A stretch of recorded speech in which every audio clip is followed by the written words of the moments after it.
Today's story for our Jesse Tree series, coming from the book from Geraldine McCaughton and uh, B. Wiley, The Jesse Tree, is called Strange Visitors. There was no dog with the boy when he came the next day. There was a little boy instead. "You mean there are more of you?" said the old man with a despairing sigh.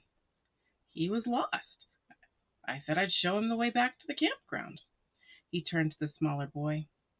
"There's the Jesse Tree I told you about. There's the sun and the moon, and there's the boat. And now he's doing a horse."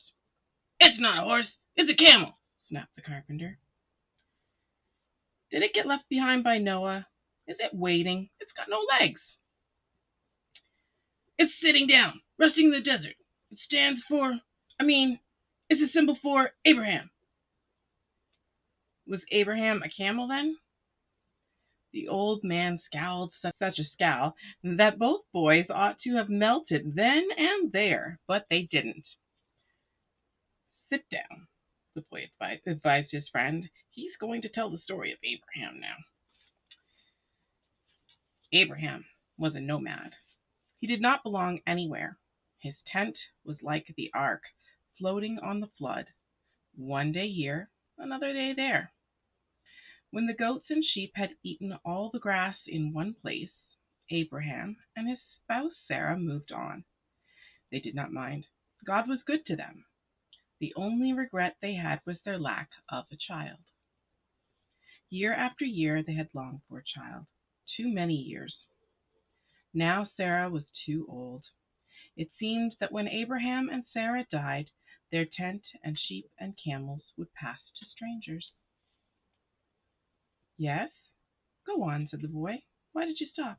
"I never meant to start," said the old man gruffly, polishing his chisel on the tail of his shirt.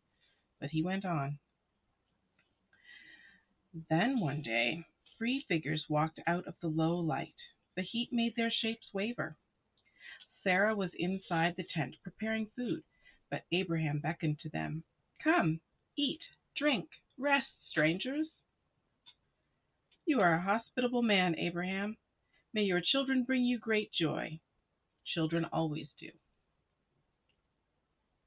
"We have no child," said Abraham. "My wife Sarah—" "Will have a son," one stranger interrupted, "and that son will be the father of many sons and many children."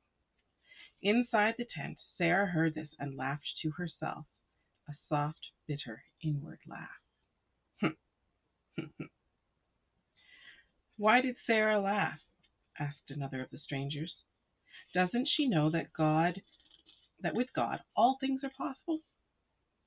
The tent trembled, and suddenly Sarah stood up in the doorway staring.